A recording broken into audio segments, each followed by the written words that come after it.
담임 목사로서 하나님께서 우리 교회에서 선포한 비전 2030을 좋아하시는구나, 이런 생각을 할 때가 있습니다.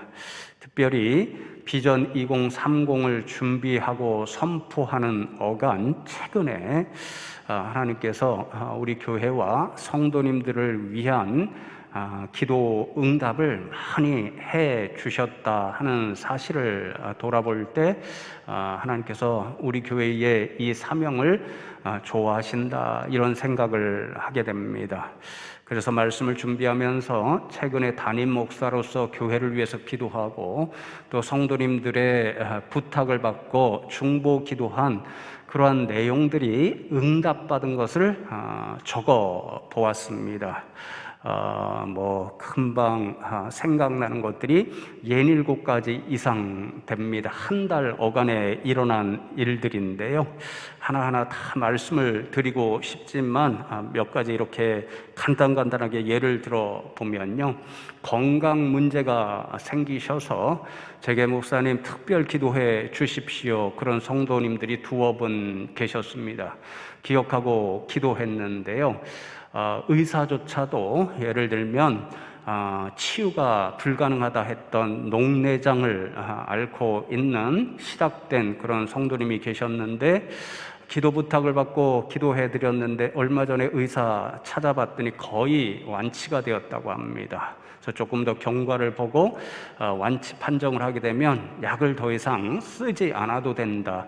저 기도했을 뿐인데 정말 깜짝 놀랐습니다. 왜냐하면 의사도 녹내장은 치료가 안 되는 것이라고 이야기했는데, 하나님 앞에 제가 기도하면 하나님이 고쳐주십니다, 이렇게 함께 기도합시다 그랬는데 그 이야기를 듣고 저도 깜짝 놀라고 감동을 받았습니다. 제가 또 우리 교회 출신 후배 전도사님들, 교육자들이 잘 되면 좋겠다, 이런 마음을 품고 늘 생각하고 있는데, 이제 얼마 전부터 이제 사역지를 찾고 있는 후배 전도사님이 계셨습니다. 그런데 오랫동안 사역지를 찾지 못해서 늘 기도하고 있는 것을 알고 있었는데, 얼마 전에 선배 목사님하고 통화하면서 전도사님 한 분 소개해 줘, 그래서 우리 후배 전도사님 소개해 주었더니 잘 되었습니다. 이제 12월부터 그 교회 가서 사역하게 되는데, 그것도 얼마나 감사한지 모릅니다. 즉각 응답받은 그런 기도 제목이었고요. 이 사실은 본인도 모릅니다. 제가 종종 우리 교회 성도님들 중에 자영업 하시는 분들이 있잖아요. 그래서 요즘 코로나 때문에 일거리가 없는 이야기를 들을 경우가 있는데, 어느 날 제가 이렇게 우연히 보는데 그냥 차가 서 있는 거예요. 일거리가 없어서 오늘도 못 나가셨는가 보다. 그래서 지나가면서 하나님, 저렇게 차 세워두시면 되겠습니까? 일거리를 좀 주십시오. 그랬더니 얼마 후에 전화를 안 받으셔요. 그러더니 한참 있다가 전화 왔는데 일거리가 생겨서 바빠서 처리하느냐고 전화를 못 받았다고 합니다. 그 말 듣는데 제 마음이 하나님이 그냥 지나가면서도 기도했는데 들어주셨구나, 찡한 그런 감동을 경험했습니다. 또 우리가 비전 2030을 선포하면서요, 선교의 비전 가운데 하나 이제 이 비전 2030 기념교회를 말레이시아에 세웠으면 좋겠다 하는 그런 비전을 선포하고 기도했는데요, 하나님께서 그 교회를 세울 수 있는 터를 마련하시고 우리 교회에 그 터에 교회를 세우는 그러한 또 은혜를 허락해 주셨습니다. 이제 얼마 후면 재직 후에 내놓고 말씀을 드리려고 하는데요, 그런 것들을 생각할 때 하나님이 우리 교회의 비전 2030을 너무 좋아하시는구나, 그래서 많은 기도의 제목들을 들어주시기로 작정하신 거구나, 이런 생각을 하게 되어서 결론적으로 기도해야 되겠다, 더 열심히 기도해야 되겠다, 이런 생각을 하게 됩니다. 그래서 여러분, 오늘은 사도행전 본문 말씀을 가지고 너무 당연한 말씀이지만 성도님들께도 기도해야 합니다. 기도하십시다. 이런 말씀을 드리려고 합니다. 기도하는 일을 마치 우리 소원을 이루어주는 그런 만병통치 약이나 혹은 도깨비 방망이 같은 그런 수단으로 사용하라고 드리는 말씀이 아닙니다. 우리 인생들은요, 너무도 연약합니다. 나약합니다. 뭔가 힘 있는 것 같고 능력 있는 것 같지만요, 이렇게 코로나와 같은 이러한 한계에 부딪히면 우리가 얼마나 나약한지를 깨닫습니다. 그러니까 믿는 사람들은 우리의 나약함 앞에서 하나님 앞에 간절히 부르짖어 기도하며 하나님의 권능을 구할 수밖에 없다는 사실을 기억하라는 말씀이고요. 그렇게 기도함으로 하나님으로부터 능력과 은혜를 받아야만 하나님께서 우리 교회와 또 여러분 각자에게 주신 사명, 특별히 비전 2030을 감당할 수 있다. 이런 말씀을 드리고자 합니다. 오늘 본문 사도행전 말씀을 제가 목회자로서 연구하다가 한 가지 사실을 알게 되었는데요. 그것은 성경 가운데서 기도에 관한 말씀이 가장 많이 나오는 그런 성경 말씀이 사도행전이다라는 것을 새삼 또 알게 되었습니다. 기도에 관련된 단어들이 80여 군데나 나온다고 하고요. 사도행전 읽어보면 교회의 역사를 이야기해주는 말씀이잖아요. 교회 역사에 가장 중요한 한 페이지를 작성하는 중요한 사건들이 반복돼서 이 사도행전에 기록되어 있는데, 예를 들면 성령이 임재하는 사건, 또 스데반이 순교하는 사건, 또 예루살렘을 이스라엘 백성들, 특별히 사도들도 넘어가서 복음을 전하지 못했는데 8장에 보면 사마리아로 넘어가서 복음이 전파되고 드디어 열방으로 확장되어 나가는 그런 사건, 그 중요한 사건마다 읽어보면요, 항상 거기에는 기도가 있었다 하는 것을 볼 수 있습니다. 그래서 여러분, 제가 말씀을 준비하면서요, 1장부터 28장까지 빠른 속도로 읽어가면서 기도에 관한 말씀들을 확인해 보았는데요, 거의 매장마다 초대교회 성도님들이 이 하나님 앞에 간절히 기도하는 그런 음성들이 다 담겨 있었습니다. 그래서 여러분, 이번에 말씀을 준비하고 연구하면서 내린 결론이 뭐였냐면요, 사도행전은 곧 기도행전이구나 하는 결론을 내리게 되었습니다. 그만큼 사도행전에 보면 초대교회의 성도님들이 하나님 앞에 무슨 중요한 일이 있을 때마다 간절히 기도하는 모습을 보게 되는데요, 그분들이 대표적으로 보여준 기도의 모습이 무엇이었냐면요, 물론 개인적으로 기도하는 그러한 음성들도 만날 수 있지만 그 초대교회의 기도의 특징은요, 모든 성도님들이 함께 모여서 하나의 마음으로 합심 기도하는 일, 그것이 초대교회의 굉장히 중요한 기도의 일이었음을 발견하게 됩니다. 교회가 감당해야 할 아주 중요한 일들이 있습니다. 그러면 온 성도님들이 다 모여서 그 기도 제목 하나를 갖고 한 마음 한 뜻으로 합심하여 간절히 하나님 앞에 부르짖습니다. 그러면 하나님께서 그 기도를 들으시고 성령을 보내주시고 권능을 허락하여 주셔서 그 교회의 모든 어려운 일들을 감당케 하고, 또한 복음을 들고 점점 더 세계로 나가도록 그러한 힘과 용기를 주시는 거죠. 오늘 함께 읽은 사도행전 1장 14절 말씀이 제가 말씀드린 사도행전에 기록된 초대교회 성도님들이 한마음 한뜻으로 합심하여 기도드리는 첫 장면의 말씀입니다. 다시 한번 읽어드리고 말씀을 나누기를 원하는데요, 여자들과 예수의 어머니 마리아와 예수의 아우들과 더불어 마음을 같이하여 오로지 기도에 힘쓰더라, 그렇게 말씀합니다. 이 말씀 우리가 잘 아는 말씀의 일부분인데요, 예수님께서 승천하신 후에 120명의 성도들이 마가의 다락방에 모여 있었습니다. 그렇게 모여 있으면서 초대교회 성도님들이 행한 일이 무엇이었냐면요, 하나님 앞에 기도하는 일이었습니다. 그 120명의 성도들이 하나님 앞에 기도할 때 어떤 마음, 어떤 자세로 기도했는가를 알려주는 두 단어가 이 14절에 기록이 되어 있지요. 첫 번째는 마음을 같이 하여. 우리가 흔히 하는 말로 합심 기도하는 일로 하나님 앞에 나갔습니다. 이 합심 기도한다는 말의 이 원어를 찾아보니까요, 두 가지 의미를 가지고 있습니다. 하나는 기도의 목적이 하나다 같다 하는 뜻을 가지고 있고요, 다른 하나는 그 기도의 목적을 위해 기도하는 일에 모여있는 모든 분들이 마음이 갈라지지 않고 한 마음이 되어 있다라는 의미를 가지고 있습니다. 그러니까 예를 들어서 우리가 비전 2030 이제 선포하고 그것을 위해 온 성도님들이 합심 기도한다는 예를 들어보면요, 우리가 모두 기도하는 목적이 하나입니다. 그것은 주님, 이 비전 2030을 잘 감당할 수 있도록 해주세요. 그렇게 기도 제목이 하나이고, 그리고는 모든 성도님들이 기도할 때에 나는 이거 싫어, 이거 안 할래, 이런 갈라진 마음을 한 분도 가지지 않고 모두가 한 마음으로 기도하는 것, 이것이 바로 합심 기도라는 거지요. 두 번째로 또 어떻게 기도합니까?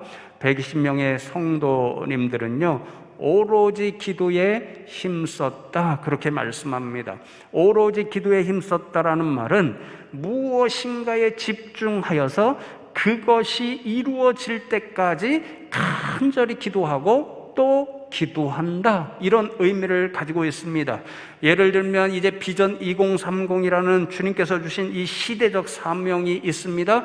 그러면 그 기도 제목을 붙들고 집중해서 하나님이 응답해 주실 때까지 저와 여러분 모두가 한마음 한뜻으로 기도하고 또 기도하고 간절히 부르짖고 또 부르짖는 것, 이것이 기도에 힘썼다라는 말의 의미가 된다라는 거죠. 사도행전을 보면요, 이렇게 온 성도님들이 교회에 중요한 일이 생길 때마다 이제 함께 모여서 합심하여 간절히 기도하는데요, 그렇게 합심하여 간절히 기도하면 하나님께서 기쁨으로 받아주십니다. 그래서 그 교회의 중요한 일들을 감당할 수 있는 그런 힘과 능력과 용기를 주십니다. 그래서 여러분, 사도행전에서 기록된 모든 교회의 역사는 바로 기도에 의한 역사였다, 이렇게 말씀드릴 수가 있습니다.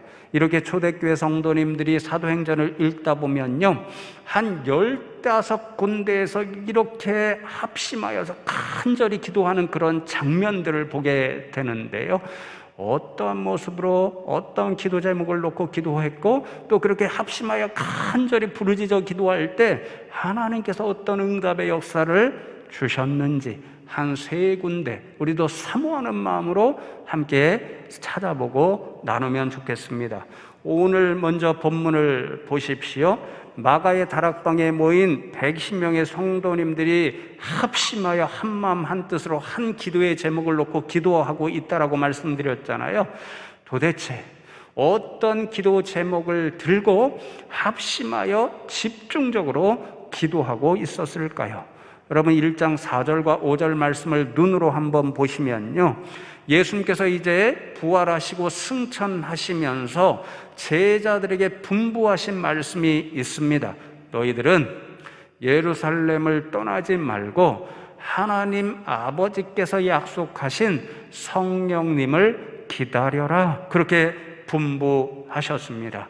이 예수님의 분부를 받들고 예루살렘을 떠나지 않고 120명의 성도님들이 마가의 다락방의 한 곳에 모여서 그 기도 제목으로 기도하는 거죠. 하나님, 주님께서 승천하시면서 분명히 우리에게 약속하신 성령을 보내주신다라고 말씀해 주셨는데 우리에게 그 성령님을 보내주십시오. 그 한 가지 기도의 제목을 들고 합심하여 간절히 집중 기도하였습니다. 여러분, 그때 어떤 하나님의 역사가 임했는지 우리는 잘 알고 있지요. 2장 4절 말씀을 보시면 그들이 다 성령의 충만함을 받고 성령이 말하게 하심을 따라 다른 언어들로 말하기를 시작하니라 그렇게 말씀합니다. 그들이 다 성령의 충만함을 받았다 그렇게 말씀하죠. 마가의 다락방에 모여있던 120명의 성도님들이요, 한 기도 제목, 약속하신 성령님을 우리에게 보내주십시오라고 하는 한 기도 제목을 들고 합심하여서 기도에 힘썼는데, 하나님께서 그 기도 응답을 들으시고 120명의 성도님들 한 분도 예외 없이 다 성령 충만함의 은사를 허락해 주셨습니다.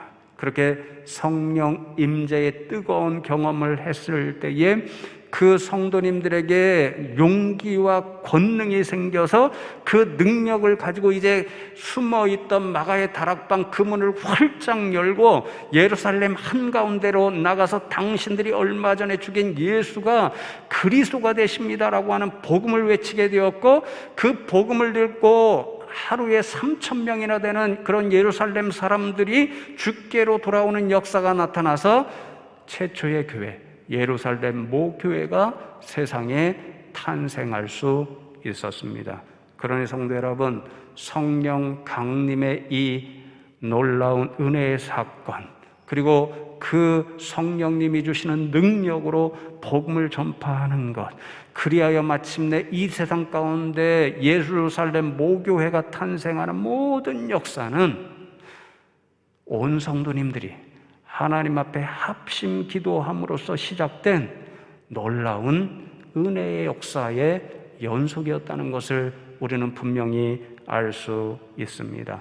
여러분, 다음으로 사도행전 4장 24절의 말씀을 보시면요, 그들이 듣고 한 마음으로 하나님께 소리를 높여 이르되 대주제여 천지와 바다와 그 가운데 만물을 지으니시오 이렇게 말씀됩니다. 기도의 일부분을 제가 읽어드린 것인데요, 어떤 상황에서 나온 기도냐면요, 성령 충만함의 능력을 받은 사도들이 이제 예루살렘 한가운데에 나가서 복음을 담대하게 전파했잖아요. 그랬더니 하루에 하나님께서 은혜를 주셔서 3,000명 혹은 5,000명씩 예수님을 영접하는 복음의 놀라운 역사가 일어나기 시작했습니다. 그런 모습을 보고 깜짝 놀라고 싫어하는 사람들이 있었는데요, 얼마 전에 예수님은 하나님의 아들 메시아 그리스도가 아니다, 그것을 부인하는 유대의 지도자들이 예수님을 십자가에 못 박았잖아요. 그런데 그 지도자들이 보니까 이제 이 놀라운 복음 전파의 역사가 일어나면서 수많은 백성들이 예수를 구주로 영접하고 교회로 몰려가는 것을 보니까 이렇게 가만 놔두었다가는 민심이 이상해지겠다, 이런 두려움이 생긴 거죠. 그래서 자신의 사람들을 보내서 복음을 전파하고 있는 베드로 사도와 요한 사도를 체포해 갑니다. 그리고는 하루 동안 구금해 놓았다가 다음날 풀어줄 때 어떻게 경고하냐면요, 이제부터는 예수라는 이름도 꺼내지 마시고 예루스라는 이름을 전파하지 마시오, 그렇지 않으면 목숨이 위험할 줄 아시오, 그렇게 두렵게 협박하고 또 풀어준 거죠. 그렇게 풀려난 베드로 사도와 요한 사도가 이제 성도님들이 모여있는 그곳에 가서 자신들이 경험한 사실을 보고할 때에 이 유대의 지도자들이 우리를 협박하면서 이제 복음을 전하지 못하게 한다, 이렇게 보고를 하였습니다. 그 보고를 들은 모든 초대교회 성도님들이 행한 일이 바로 합심하여 하나님 앞에 간절히 기도하는 일이었습니다. 뭐라고는 기도 제목으로 기도하냐면요, 29절과 30절 말씀을 보시면 하나님, 우리에게 주의 복음을 들고 나가서 세상 가운데서 선포하고 전파하라 그렇게 말씀하셨는데, 유대의 지도자들, 우리들보다도 훨씬 세상 권력과 힘을 가진 그 사람들, 그들이 원하면 우리를 예수님처럼 십자가에 못 박을 수 있는 그 사람들이 주의 복음을 전파하지 못하게 합니다. 하나님, 이 위협 가운데서도 우리가 용기를 잃지 않고 담대하게 주의 복음을 전할 수 있게 해 주십시오. 그리고 우리가 예수의 이름으로 나아갈 때에 표적과 기사가 나타나게 해 주십시오. 그렇게 한마음 한뜻으로 합심하여 간절히 부르짖어 기도했습니다. 여러분, 그때 하나님의 어떤 역사가 또 기도하는 성도님들 가운데 임하였냐면요, 4장 31절 말씀을 보시면 빌기를 다하매 기도하기를 다하매 즉시 모인 곳이 진동하더니 무리가 다 성령이 충만하여 담대히 하나님의 말씀을 전하니라. 그렇게 말씀합니다.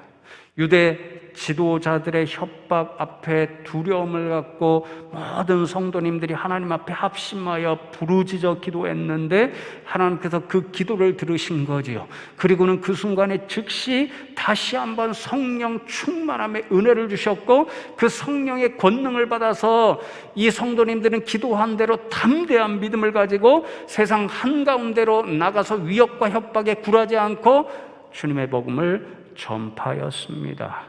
그랬더니 이런 협박과 박해 가운데서도 날마다 초대교회는 말씀이 흥황해지는 역사가 일어났고, 수많은 인생들이 그 말씀을 듣고 예수를 믿어 교회로 달려오는 부흥의 역사가 날마다 일어났습니다.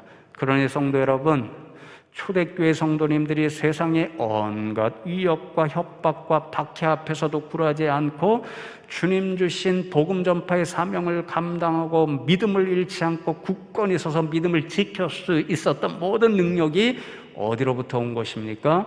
온 성도님들이 한 기도의 제목을 들고 합심하여 하나님 앞에 기도했을 때 하나님이 주신 기도 응답의 역사였습니다. 여러분, 마지막으로 12장 5절 말씀을 보시면요, 이에 베드로는 옥에 갇혔고 교회는 그를 위하여 간절히 하나님께 기도하더라. 그렇게 말씀합니다. 이제 또 기도하는 장면이잖아요. 어떤 상황에서 기도하게 되냐면요, 이제 헤롯 왕이 교회를 심각하게 박해하기 시작합니다. 그래서 사도, 지도자 중에 한 사람이었던 야고보 사도를 붙잡아다가 처형해 버립니다.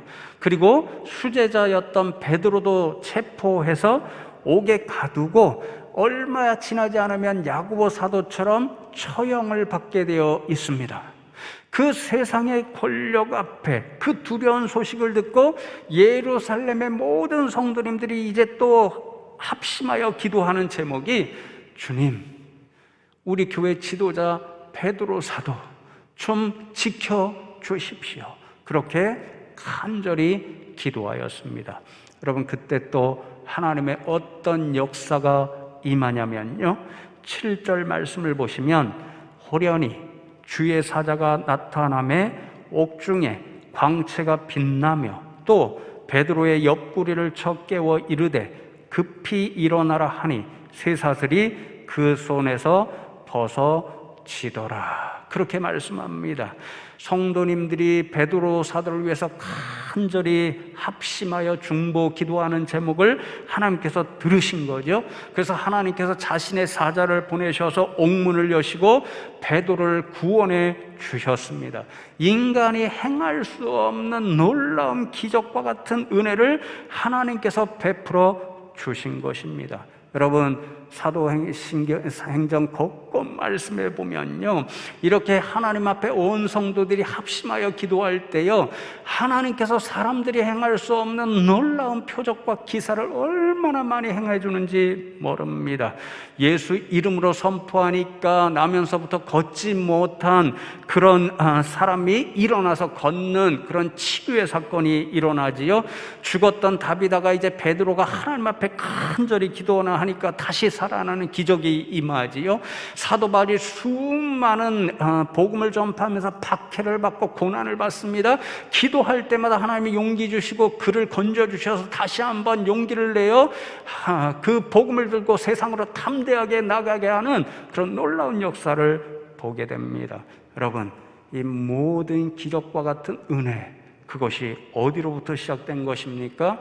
하나님 앞에 간절히 합심하여 기도하는 성도님들의 그 열정적이고 뜨겁고 간절한 기도로부터 시작된 은혜의 역사였습니다. 그러니 여러분, 우리가 사도행전 이 말씀들을 이렇게 생각해 보면 어떤 결론을 얻을 수 있나요? 초대교회는 기도하는 교회였습니다. 온 성도님들이 합심하여 간절히 부르짖어 기도하는 교회였습니다. 그렇게 기도할 때에 하나님께서 성령 강림의 은혜를 허락하셨습니다. 기도의 능력으로 복음 전파의 능력을 얻어서 세상 한가운데 나가 담대히 복음을 전파할 수 있었습니다. 그랬을 때에 이 세상 가운데 교회가 탄생하고 세상의 위협과 협박 앞에서도 점점 더 하나님의 말씀의 역사가 흥왕해지고 교회가 부흥하는 놀라운 역사를 맛볼 수 있었습니다. 온갖 위협과 박해 앞에서도 끝까지 믿음을 지켜서 세상을 향하여 승리하는 그런 은혜도 맛볼 수 있었습니다. 사랑하는 성도 여러분, 우리 숭실교회가 이런 교회 되면 좋겠습니다.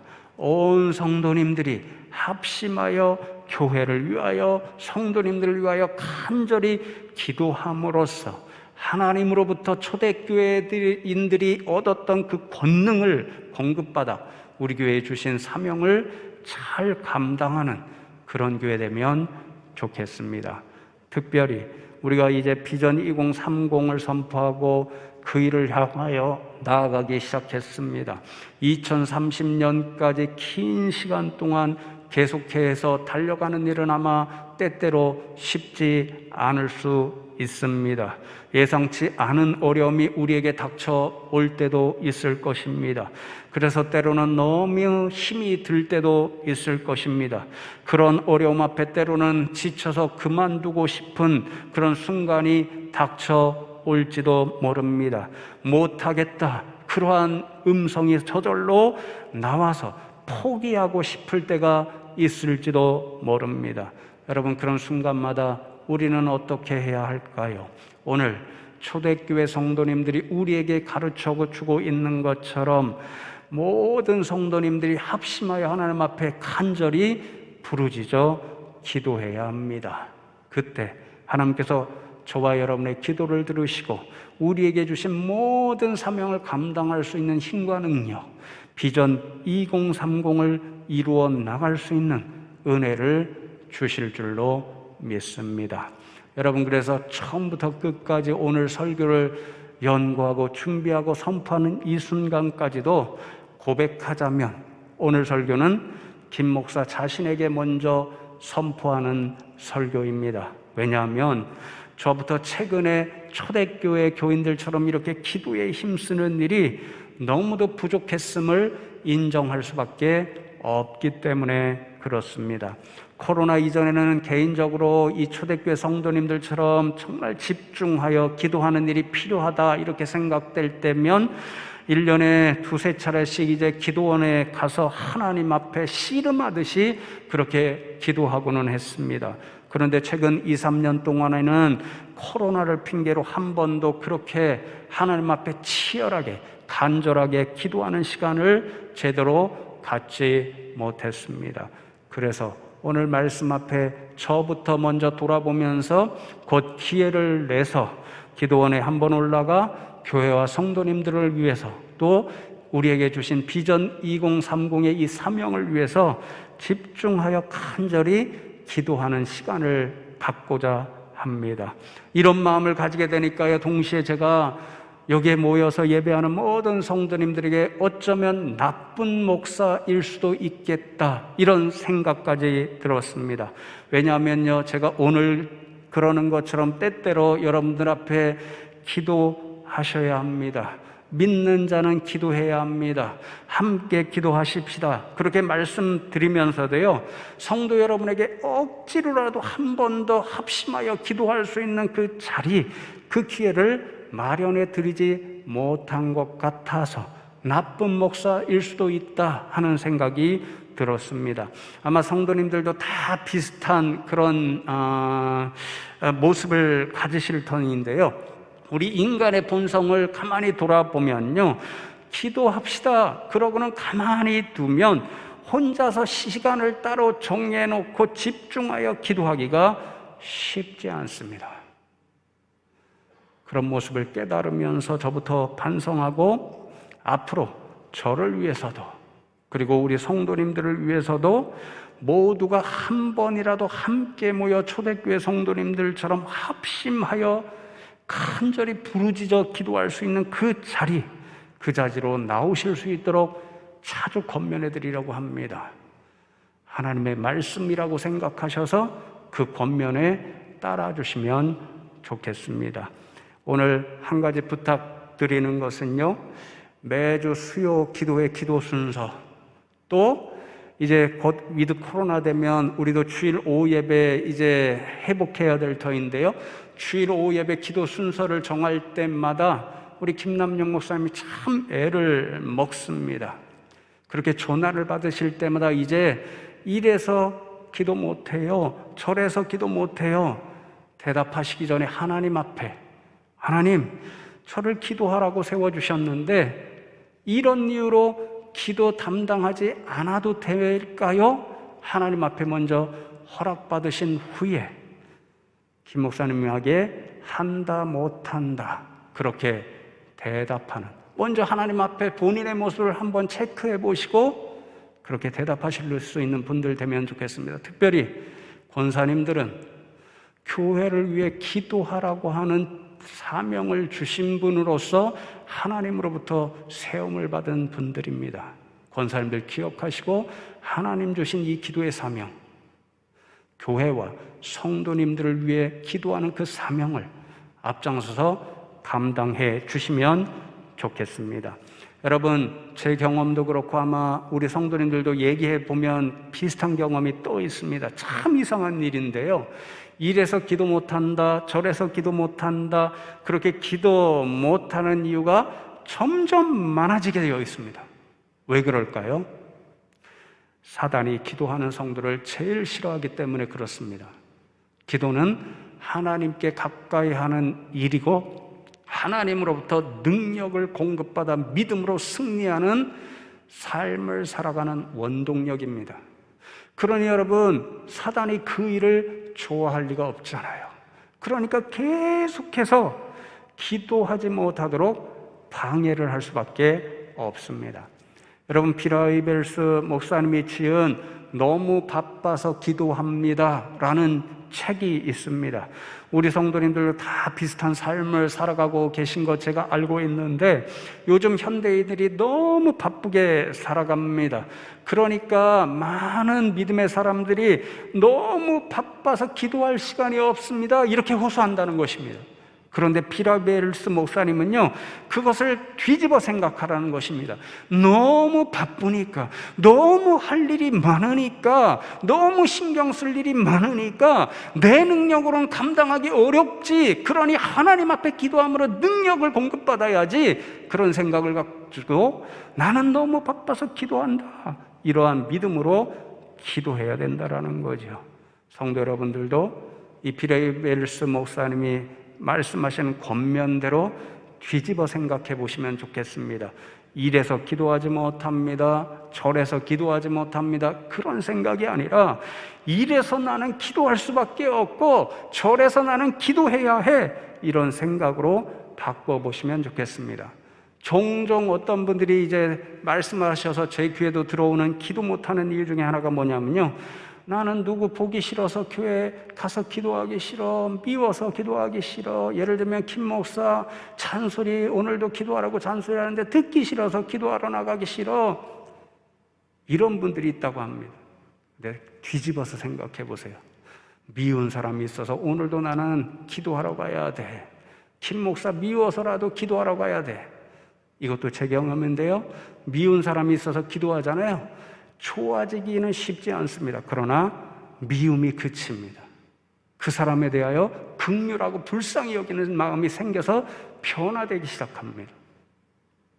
그러나 여러분, 오늘 우리 초대교회의 이 모든 기도의 모습, 또 피라이벨스 목사님과 같은 분의 교훈을 받아서 나는 이래서 기도 못한다, 저래서 기도 못한다, 이런 생각을 내려놓고 나는 이래서 기도할 수밖에 없다, 나는 이래서 반드시 기도해야 한다, 이런 믿음으로 저와 여러분 모두가 합심하여 간절히 기도하는 일에 힘써서 하나님 주시는 능력을 공급받아 저와 여러분 개인에게 주신 사명, 그리고 우리 교회 전체에 주신 비전 2030의 이 사명을 잘 감당할 수 있는 우리 교회와 성도님들 다 되시기를 주님의 이름으로 축복합니다.